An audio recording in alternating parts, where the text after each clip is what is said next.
What's going on, guys? It's Beely here. Hey, I am coming at you today with a review of the SYMA too much light X8HW. All right, this little drone here is about 150 bucks, 170 or ish if you buy an extra battery.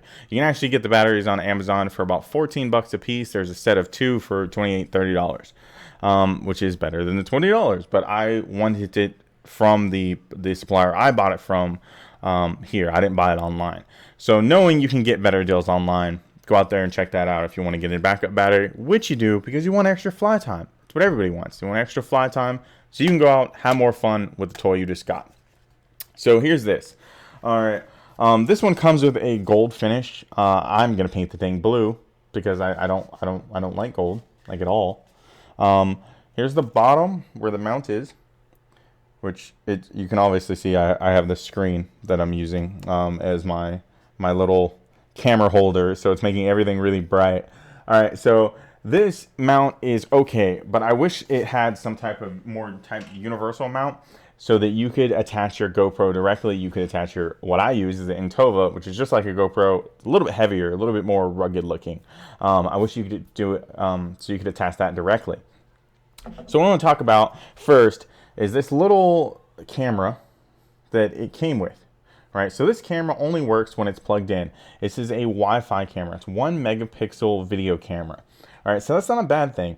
It sounds like it because it's 1 megapixel, which is like 1990, but it's not that bad of a thing because this actually works okay. I took a video, which I'll play here in just a moment, but the video quality is actually a little bit better than the video that's going to play. But that's because the storage path of this is stupid. When you download the program, you cannot select the storage path, meaning where on your phone you want it to go. So say normally if you download a program, it sets up a folder in your gallery if you're using Android. Don't know what it does if you're using iPhone. If you're using Android in your gallery, it'll set up a folder with that name. So everything that records goes to that folder. So like my Mobazin, which records everything on my Android device screen, it records everything and it goes right there. So I know exactly where to find it. This does not do this. This has a SYMA folder that says pictures and video, or at least that's what I'm assuming, P and V. Except the fact that this stupid thing makes everything JPEG.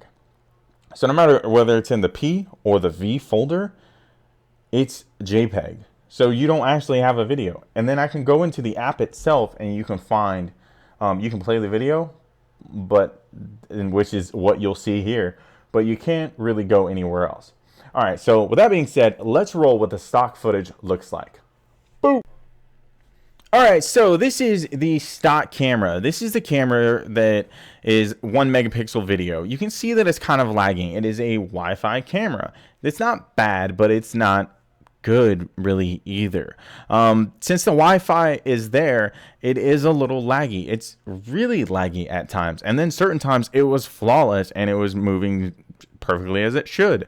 But in the end, you don't want it to lag at all because you want to be able to capture that specific moment. You want to be able to capture exactly what you're trying to get out of this, which I assume would be great quality videos. So I suggest getting an adapter, flipping it around for an HD camera, whether it be a GoPro or intova, and you're going to have a much better outcome with this drone video camera setup than the one that comes stock with it. And the drone will be capable of carrying it.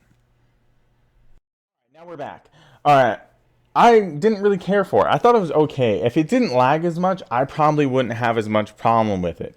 But it was really laggy, and I just was not impressed with the performance of something so laggy. I had a lot of fun. I was really, really impressed with the actual drone.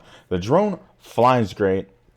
It has decent range on it. I didn't do the full range. The only reason my was having any kind of issues was because it was extremely windy outside. I just really wanted to go test it out because I didn't feel like waiting so I didn't. But my goal was to change it around and attach an HD camera to it. So I took my Intova, which is this. It's similar to a GoPro. Has a light, has a 100-meter dive depth. It's very rugged, very actiony. I took an adapter that adapts in, that connects to any of the thread type things for GoPro or intova, and mated it to the stock adapter that the drone came with. I basically just had to go buy a little adapter. It was like $6, and I cut it and stuck it in the center of this rectile housing with a little bit of that putty that hardens over time. And I did that so it just doesn't move around and move about, because I figured that once I figured this out, if this worked, I was not going to attach this back on it, because this is actually a Wi-Fi camera too, and I can do the exact same thing, except I can do this a lot more versatile. I can control if I want to take pictures, videos on the flip of a switch with my phone or tablet while it's flying with greater range, because it's better. It's what these things were meant to do. So I can do that. So what I was going to change, I just had to make sure that if this thing being the same weight or just a little bit less than the entire drone itself, it was going to be able to hold it. It was going to be able to take and lift. Okay, so if you want to know how to I made the adapter for it, for a GoPro or intova to connect to this style drone that doesn't have it, if you want to buy the cheaper one and just make the easy change yourself, instead of buying, there's a $200 one that I think has that thread. But if you want to pay $50 for something that costs you $7 and like not even 10 minutes, be my guest. But if you want, I'll make a review, or not a review, I'll make a how-to, be a quick, maybe 5-minute how-to video on it. If you leave a comment down below, just let me know. I'll do that for you. But so this is the camera that we're using that is a lot better. And it mounts perfectly on here. Give me a minute so I can do this right the first time. All right. And this thing has a quick disconnect button right here, that with the push of a button, you literally just pull it off. So the connectability is simple, and it's on there nice and sturdy. I already did my test flight. It looks gorgeous. Obviously the black of this looks gorgeous, but this is, like I said, it's going to be blue because I hate gold. But I tested out to make sure that the lift capability and everything was on point. And even with the battery weight and the intova weight, it did not look like it was stressing even a little bit. So I couldn't be more happier to see that the thing is performing so well. All right, well, you saw the footage of the stock video. I'm going to throw some footage at you from the intova and it flying around. We're about to go take it on the beach. I'm going to take me and my daughter for a run. We're going to take the drones out to the beach and get some awesome shots. So hopefully you enjoy that. Be back in a second. All right, so this was footage from the Intova X2.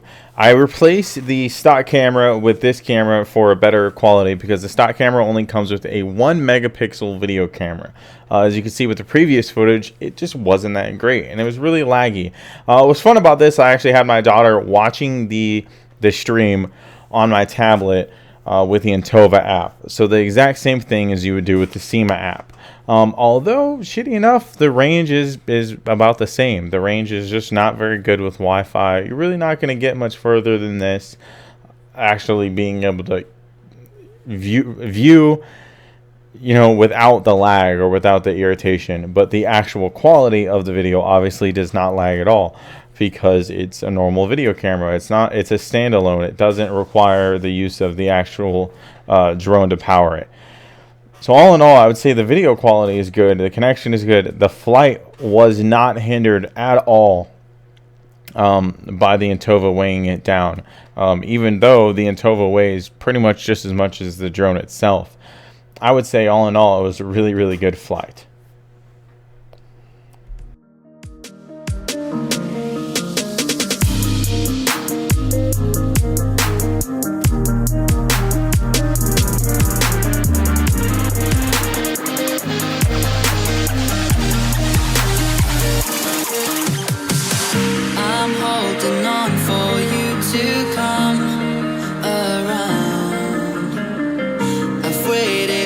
So long I've run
All right, so this is where things started to get a little bit iffy. I knew I was probably running low on battery, which can make a lot of things happen with interference.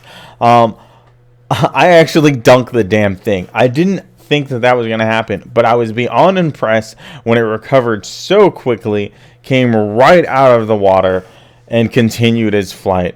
I was able to actually regain full control of the thing and go on about landing it with no issues. I was really scared though at first, because I was like, man, I'm gonna have this thing be a wash the first time I take this thing to the ocean. All in all, I'd say it worked out pretty good. You can see the excitement on my face. The couple that was right next to us, they even have the courtesy to be like, is that thing okay? It pumped me up to know it was, and that it was able to land and was fine. So all in all, I would say it's a pretty damn good drone, especially for $150. Really can't beat that.